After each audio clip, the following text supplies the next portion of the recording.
what it should be. You don't know what it was. You don't even know why it is what it is, and the journey of it becoming what it is right now. So how are you going to make it what it should be?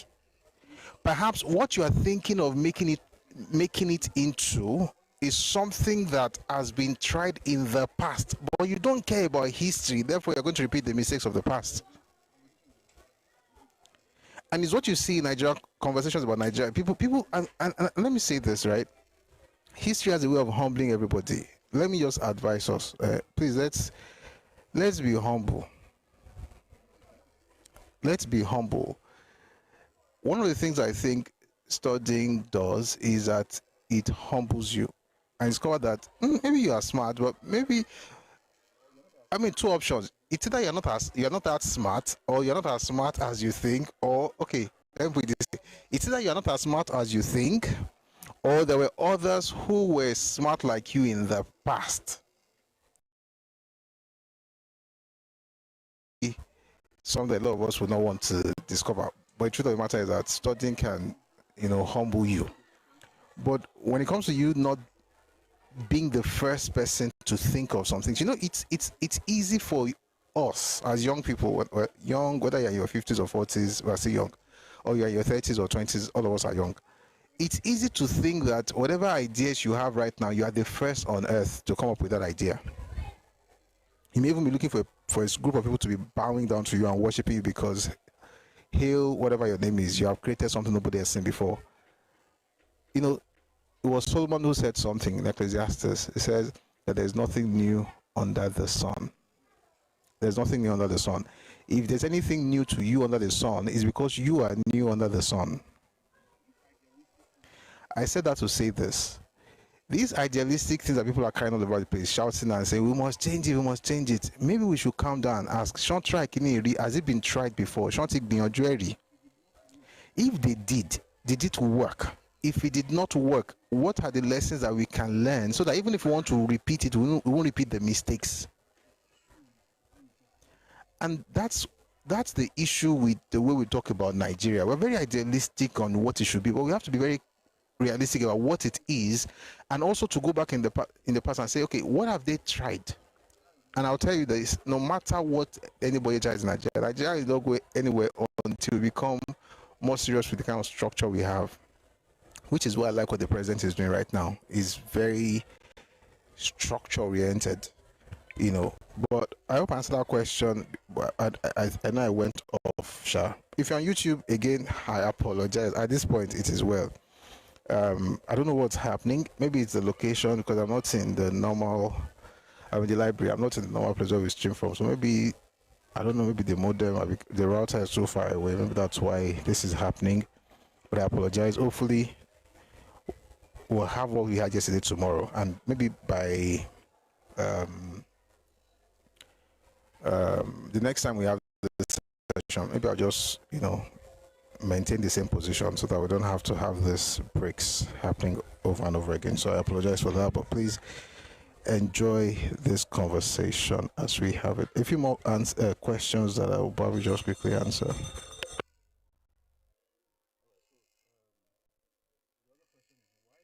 All right, so the other question is, why did he say he's Ijebu? What's the agenda?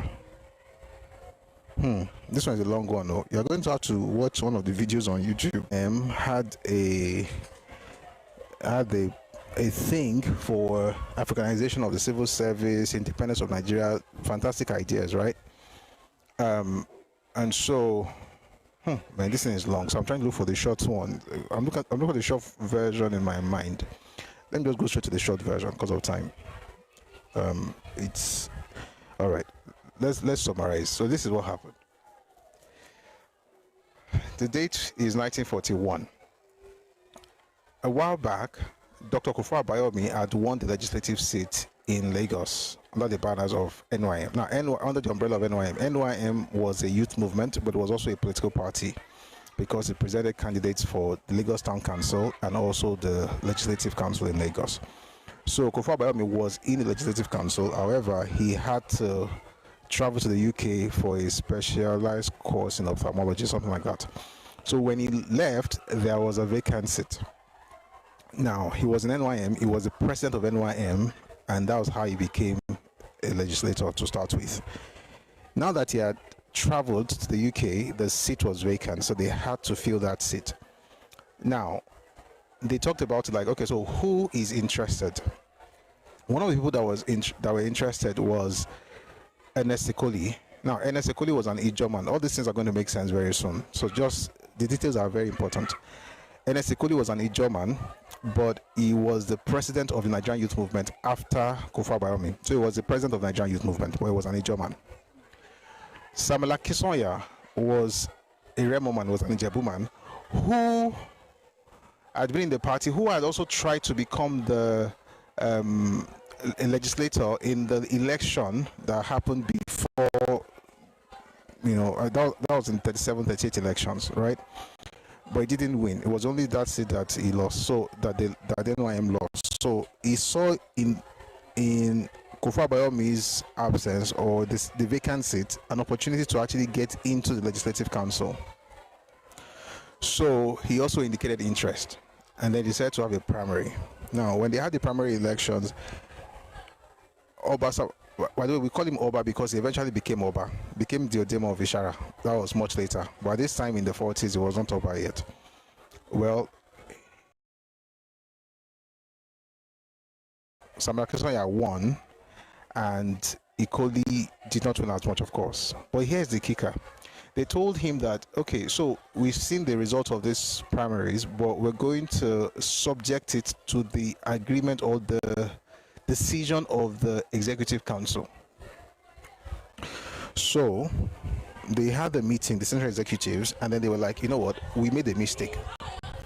And the mistake was that, according to the guidelines of NYM, if the president of the organization indicates interest in a particular seat, an elective position, he should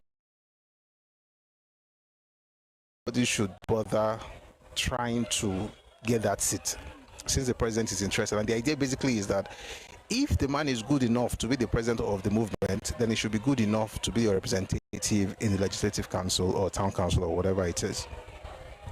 Which means that they should never have had that primaries in the very first place, but they did. So now they had to work based on the guidelines of the party, of the movement. So they called a meeting and then, spoke to Samuel Akinsanya. Listen, this is what it is. We're not even supposed to have this thing in the first place. And Ekoli is the president. He wants to become a legislator. It's better for you to just let this go, because rules are rules. Samuel Akinsanya shook hands with Ekoli. Everybody, okay, it's fine. Everybody laughed about it. I'm going to support you, do whatever I can do, so on and so forth. And then, what they didn't realize is that although Samuel Akinsanya said that, he still wanted that seat. So Zik went to work. Now, remember this, Samuel Akinsanya is Ijebu, or Ijebu Remo, but then everybody was Ijebu at the time. Ekoli was Ijo. Zik then published in his West African Pilot in 1941 that the reason the NYM did not put Samuel Akinsanya forward was because Samuel Akinsanya was Ijebu. Now here's the crazy part. One of the major voices that was on the side of, or that were on the side of Ernest Ekoli was another Ijebu man by the name of Obafemi Awolowo. So if an Ijebu man is supporting an Ijo man against his own Ijebu person, not because of any personal issue, but because of the rules of the party, like the guidance of the party says, if the president wants to go, he should go unopposed. And regardless whether the person is Ijo or Ijebu, didn't matter to Papa. And Papa is the other Ijebu man, Awo. And so Zik went to town with saying that, oh, they don't want Ijebu people to take it, and that's why they pushed him out, and so on and so forth. And it got so bad that Ijebu people began to now rebel against NYM. Interestingly, Nibaton Diboton, the NYM won, so Ernest Ekoli won that seat. But that was the beginning of the end of the NYM, because the Ijebu people decided not to be with them. In fact, they even fought their own brother, Awolowo. And then the Igbos also pulled out of the movement. So the very first time somebody used ethnicity to orchestrate something in Nigerian politics was in 1941, and the person who did it was Zik. So whatever you saw in 51, as a matter of fact, it's even nothing compared to what Zik did from 41. In fact, from 38 to 51, Zik was nothing but an ethnic jingoist. So I've read a number of books here where you see interesting words used to describe his character at the time. Some will call it Ibomania or ethnomania. Some will call it jingoism. It was about his ethnicity, right? He didn't really care as much for Nigeria as people want you to think. Go care. It was, and as far as I'm concerned, I don't even think that's a problem. The real issue for me is people who will then accuse you and your elders of the things that the elders actually were known for. But because, of course, most of us also may not know, it's easy for us to feel like, oh, our Lord did that thing. Hey, yeah, they now cross-carpeted. The cross-carpeting they are talking about, I read it earlier, and I hope you heard it while we're reading earlier, that the people that they accused of cross-carpeting, forget Awo for a second, the people that these other clowns accused of cross-carpeting, they said they were not members of either of the parties. And I read from Olaiwola Abeguri's book when Aboderi, who was one of the people that won in Ibadan, there were 6 people who won in Ibadan, and none of them won under the umbrella of AG or NCNC. They were all in Ibadan People's Party, right? And when they won, both AG and NCNC wanted to have them. All the independent candidates became like the beautiful damsels that both parties wanted to have as their brides. And many of them declared for AG. One in Ibadan, for instance, was Adegoke Adelabu Kelemes. He declared for NCNC. NCNC then went to town and said, oh, the reason those ones did not come to us was because I will all use Yoruba to. Number one, that was not what happened. Number two, even if that's what happened, and so what? You can't spend the last 13 years talking about the supremacy of your ethnicity in Yoruba land, fighting Yoruba people, going against Egbemo Dudua, organizing Yoruba Federal Union, a parallel organization to the one that Yoruba people organize for themselves, spend 13 years with ethnic supremacy, Igbo supremacy in Yoruba land, and then come in 1951 and say you must become the head of Yoruba people. Number one, those people were not even members of NCNC. They were independent candidates. People like Adelo Dutola in Ijebu, people like Chief Aboderi, Akinloye, Lanleyin in Ibadan. These people chose to go to AG, even though they were actually independent candidates when they won the election. But the point is that even if they cross-carpeted, which they did not do, you can't be a bigot and then turn around and tell people that they must vote for you because you are one Nigeria. Say what's happen. So it's a lie that has gone on for many years, right? And it's time that we begin to, make these things very clear. You have nothing to apologize for as a Yoruba person. Oh, your father was a tribalist. Okay, your father was a bigot. And I'm not insulting you. I'm telling you facts of history. You are the one who is lying. And those who always shout national unity, they do it at the expense of every other group but theirs. And knowing this doesn't make you a bad person. It just makes you a human being who has sense. Like Nigeria is not some movie where you're like, oh, if you can just do it like this. Like the man, I don't want to mention this man's name because I don't even know him, but for some weird reason, I have a lot of respect for him. Maybe because of the way he started his talk in the video, but I don't want to even talk about, I don't want to mention his name because if I mention his name, I'll have to play that stuff and my response will not be very good. But it's just sad, right? I think there's a way Nigeria should be. They don't understand that what they are thinking, they're not the first set of people to think that way. And it's a lesson for all of us. Whatever you have as a plan for Nigeria, whatever great ideas you have, trust me, you're not the first person. And there's nothing wrong with your ideas inherently, but when you study how people have done it or what people have done, at least you even if you have to carry out your plans, at least you'll be able to address some things so you don't repeat mistakes. For instance, President Tinubu was not the first Yoruba person who wanted to become president or the head of Nigeria. the real first one, who should have been the head of all of us, who could have changed Nigeria forever, a man who had crazy plans for railway connections all across Nigeria in 1953. That's Papa. But there was a mistake Papa made. And this man had to study so that it would not repeat the mistakes. And now he's our president. That's how things work. But if you're acting as if you have some fantastic idea, want to create a new nation, all of us should not be shouting you are Yoruba. We should just create something new. Create it now. Start in your family with your friends who are, from the Southeast, and then whatever you come up with, we will learn from you.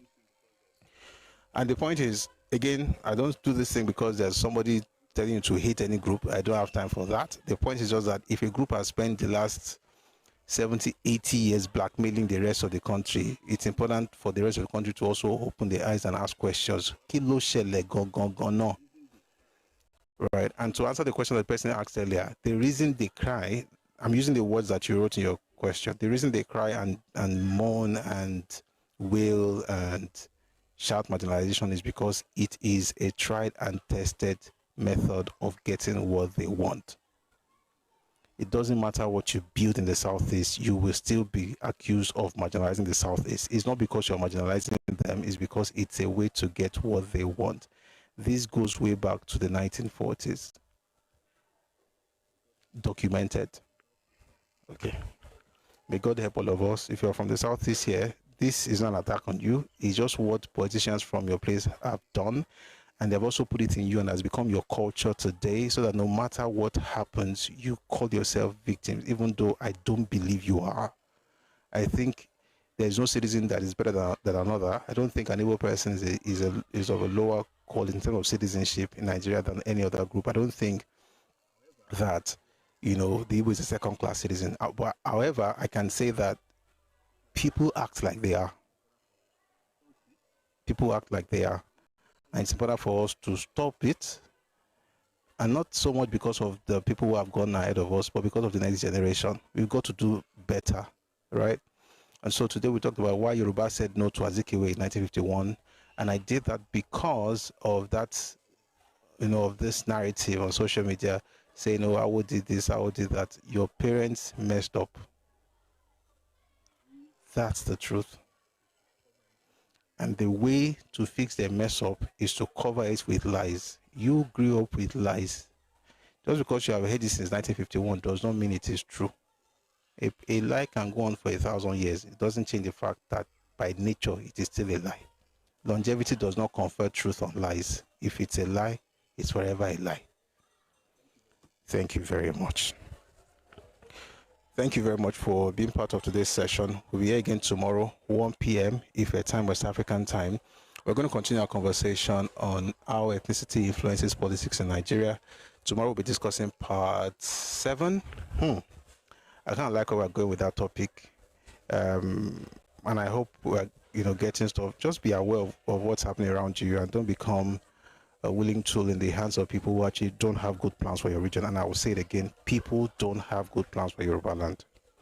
They have good plans for their own people in Yoruba land, but not for Yoruba people in Yoruba land. And it is not new. It's been around for a while.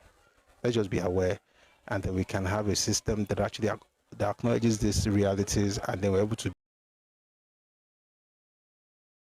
the answers to the prayers of people like Papa. It is, and you structure it accordingly. So we're looking forward to that day, and I hope all of us here of today's session. I want to thank everybody who has been part of this session, whether on YouTube, on TikTok, on Facebook. Thank you for liking and sharing. We were live on Twitter for a bit. We'll try it again tomorrow and see how that goes. But I think this system is working perfectly now. By tomorrow, we're going to have a better experience, I'm sure. But yeah, great to be here. 1 p.m. Ife time, West African time tomorrow. We're going to part 7 of how ethnicity influences Nigerian politics. For those on whatever you are, whether you're on Facebook or YouTube or TikTok, thank you very much for being here. Thank you for sharing and liking and tapping and gifting. Thank you very much for your generosity. Do have a lovely evening. But before we go, like we usually do, we're going to play the anthems. It will be the Nigerian anthem first, and then the Yoruba anthem. We do that every time we have these sessions. But then, if you're on YouTube, I apologize. I'm going to have to let you go because we don't want to have copyright, issues with YouTube, and that's our Nigerian anthem. That one get copyright protection. So, but if you're on Facebook or no, if you're on TikTok, we're going to listen to the anthems. But for those on YouTube and Facebook, thank you very much for being here. I'm going to see you again tomorrow, 1 p.m. if your time was African time. And God bless and keep you and may Nigeria work in our lifetime. And may we be part of the solution.